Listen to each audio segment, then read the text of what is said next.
안녕하십니까, 쇼킹 부동산입니다. 많은 전문가들이 6월부터 집값 반등세를 이야기합니다. 그래서 5월까지는 거래 절벽 지속되고 그 위에 시장이 다른 흐름으로 갈 건데, 자, 왜 그럼 5월까지는 거래 절벽이 지속되면서 침체가 될 것이냐? 상반기에 있는 대표적인 악재 때문이죠. 자, 그런데 이 상반기에 나오는 대표적인 악재 중 하나가 이번에는 굉장히 강력할 것 같습니다. 그래서 대선 이후에 본격적으로 이슈가 될 겁니다. 영상 전에 구독으로 부자 되시기 바랍니다.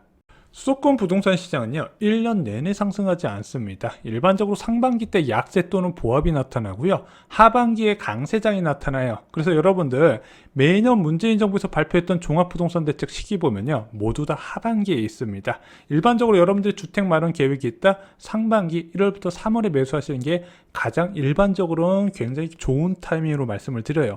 자, 그럼 상반기 약세의 원인은 무엇일까요?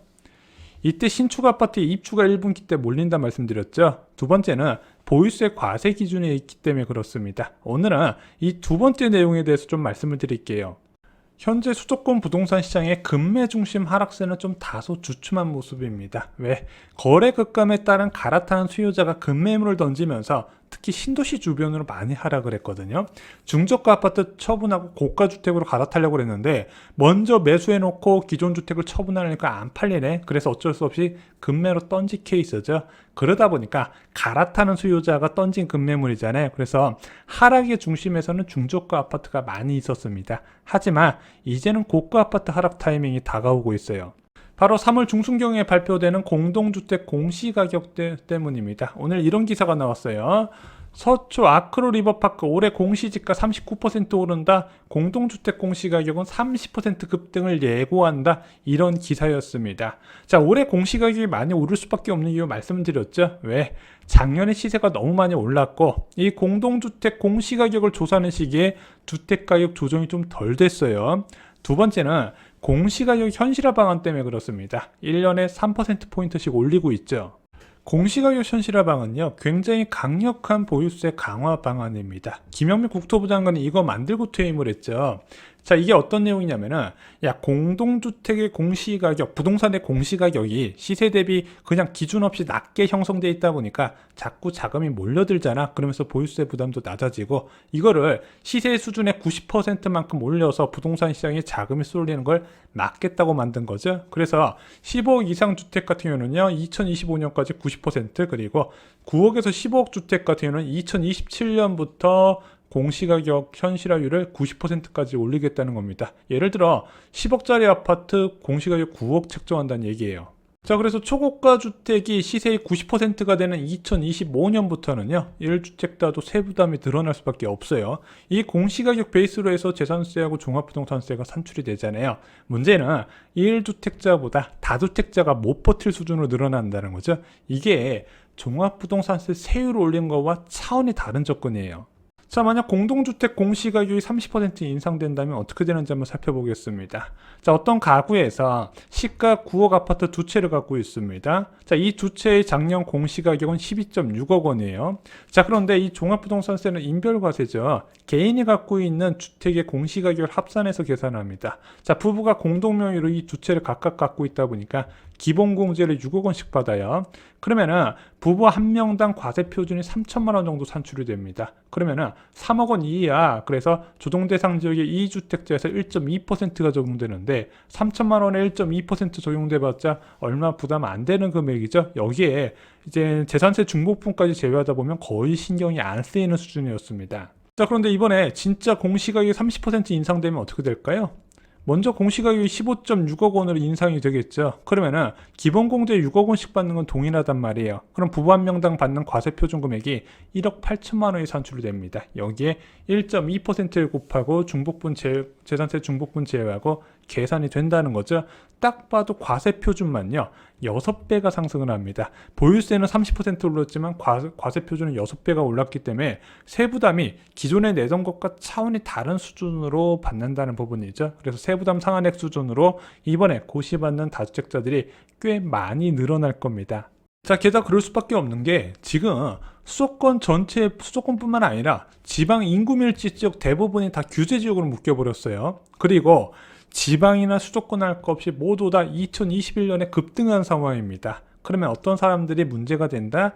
1주택자로 비규제 지역에 투자했던 사람들이 있거든요. 왜? 투자에도 아무 제한이 없으니까. 그래서 규제 지역으로 지정 안 되는데 찾아가지고 투자했던 사람들이 있어요. 그리고 지방 거주자인데 서울 지역에 갭 투자했던 사람들, 내가 살고 있는 지역은 비규제 지역이니까 서울 지역에 투자해서 돈 이제 많이 시세 차익을 나게 되면은 비규제 지역 주택 팔고 서울에 똘똘한 채 가져가는 전략이 있었거든요. 자, 그런데 내가 살던 지역도 규제 지역으로 지정되다 보니까 2주택자가 됐네. 막상 이번에 세금 받아보면 깜짝 놀라게 될 겁니다. 자, 또 어떤 사람들의 문제가 될까요? 작년에 월세 비중이 많이 늘어난 거 아시죠? 작년 12월에 서울의 월세 거래 비중이 43%나 올라가게 됩니다. 자, 오랫동안 주택을 투자하셨던 분들이 전세 가격이 올라간 걸 전세금으로 받지 않고 반전세로 돌린 분들이 꽤 많이 있었다는 부분이죠. 자, 그래서 이렇게 받은 반전세 월세 금액으로 잘 살고 있는데 갑자기 종부세가 어마어마하게 쏟아지네. 자, 그 사람들도 굉장히 고민이 깊어질 겁니다. 자, 물론 이런 보유세가 그동안 문제가 안 됐어요. 언론들만 난리쳤지 솔직히 종합부동산세 무서워서 집한 사람 없단 말이죠. 일단은 대한민국 보유세 실효세율도 굉장히 낮은 수준이고요. 다주택자 중심으로 많이 올리긴 했지만 솔직히 집값이 올린 거에 비하면 그냥 껌값 수준밖에 안 됐다는 거죠. 왜?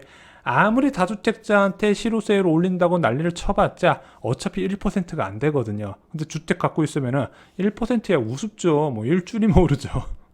그래서 예전부터 쇼킹부동산이 보유세를 언급할 때 말씀드렸던 게 있어요. 얘는 상승에 대한 기대감이 없을 때 강력한 힘을 발휘한다는 부분이죠. 자, 다주택자가 있습니다. 집 두 채 갖고 있는데 집 두 채가 각각 1억 떨어졌는데 종부세 1,000만 원 내라고 나왔어요. 완전 짜증나죠. 그래서 이 다주택자가 장기 보유 전략에 걸림돌이 되는 게 바로 이 보유세입니다. 자, 선거를 앞두고 보유세 완화 방안이 좀 나왔어요. 그런데 다 깎아준다는 게 아니라 1주택 보유세를 완화시켜준다는 거예요. 솔직히 1주택자 보유세 강화되는 부분은 좀 다시 생각할 필요가 있어요. 이분들은 그냥 내 집 필수적으로 갖고 있어야 되는 내 집에 살고 있는데 그냥 나의 의지와 상관없이 집값이 올라가 버리네. 세금 부과하는 게 맞냐 틀리냐. 게다가 해외 대비 대한민국이 실효세율이 낮은 건 맞는데 해외는 취득가액 기준으로 하거든요. 근데 대한민국 같은 경우는 매년 가격을 평가해서 그 평가 기준으로 부과하다 보니까 계속 늘어나는 구조잖아요. 이거에 대한 논란은 좀 있었습니다. 그래서 1주택자 보유세 완화는 저도 정말로 이제 찬성을 해요. 자, 그런데 다주택자가 아닌 1주택자 완화 방안만 나오죠. 다주택자 완화한다는 얘기는 전혀 없어요. 자, 참고로 1주택자는요, 다주택자와 계산 방식이 좀 달라요. 기본공제 적용되는 건 똑같은데 1세대 1주택자 단독명의면 11억이고요. 1주택자를 공동명의로 갖고 있으면 12억입니다. 세율도 절반이에요. 조정대상 지역 2주택 포함 3주택 이상자는요 1.2% 최저세율이 적용되는데 이제 1주택자 같은 경우는 0.6%부터 적용됩니다. 딱 절반 수준이죠. 게다가 이것도 부담된다 해서 최대 80%의 세액 공제까지 들어가게 됩니다. 그래서 30억 넘는 주택이 아니면요 종부세 무서워서 1주택자가 파는 경우는 극히 드물어요. 얘는 다주택자 매도 유동이 요용이다 이렇게 아시면 될 것 같습니다. 자, 보유세 과세 기준은요 여러분들 아시다시피 재산세, 종합부동산세 모두 다 6월 1일의 과세 기준들입니다. 그래서 이 시기에 딱 보고 보유하고 있으면 세금이 부과가 되는 거예요. 이것을 피하기 위해서는 4월 말까지 일반적으로 매도해야 되는 게 맞겠죠. 자, 그래서 보유세 회피 매물은요 일반적으로 3월부터 나오게 되어 있습니다. 현재 아실에 따르면 매물 건수가 껑충 뛰어 올라가고 있죠. 그래서 작년 3월 4월에도 굉장히 많이 늘어났었는데 지금 그 수준을 넘어선 것으로 보여지고 있습니다. 경기도 지역은 훨씬 많이 늘어났어요. 그래서 4월 말 정도 되면요 아마 여러분들 5월 말 잔금 조건이랑 금매가 종종 보이는 경우가 있습니다. 자, 그런데 이 보유세 회피 매물이 정말 시세를 급락시킬까요? 그렇진 않겠죠. 얘 실효세율이 얼마 안 된다고 그랬어요. 진짜 많이 부과돼야 한 1% 나올까 말까예요. 그런데 이 1% 부과되는 세금을 아끼기 위해서 주택가격을 10%, 15% 낮추지는 않겠죠. 그래서 보유세 부담 자체가 높지 않기 때문에 일반적으로 급매로 내놓는 이슈는 아니라고 말씀드렸습니다. 그래서 보통 어떤 식으로 됐다? 이거 매물로 내놨다가 이때까지 안 나가면 그냥 걷어들이는 사람이 많이 있습니다.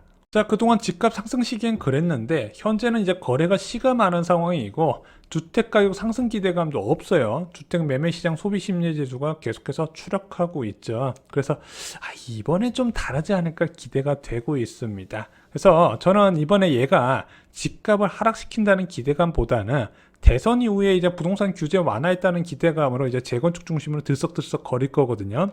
그 호가 상승을 제한한 요소로 이 보유세가 좀 역할을 하지 않을까 개인적으로 기대하고 있습니다. 아마 이번에 공시가격 발표되면 보유세로 좀 나름대로 논란이 있을 거로 보여집니다. 자, 올해 부동산 시장을 이야기할 때 보통 약보합 수준을 많이 이야기했습니다. 지금 하락한 건 하락한 게 아니라고 말씀드렸어요. 진짜 하락은 내년부터라고 말씀드렸습니다. 내년에 하락해야 될 요인들이 모두 다 갖춰진다는 부분이 있죠. 자, 이렇게 하락할 때 여러분들 어떻게 하셔야 될까요? 대비를 하셔야 되죠. 쇼킹 부동산은 아파트 교과서 서적으로 대비하시기 바랍니다. 지금은 책 한 권이 인생을 바꾸는 거 잊지 마시기 바랍니다. 좋아요, 구독, 공유 꼭 부탁드립니다. 감사합니다.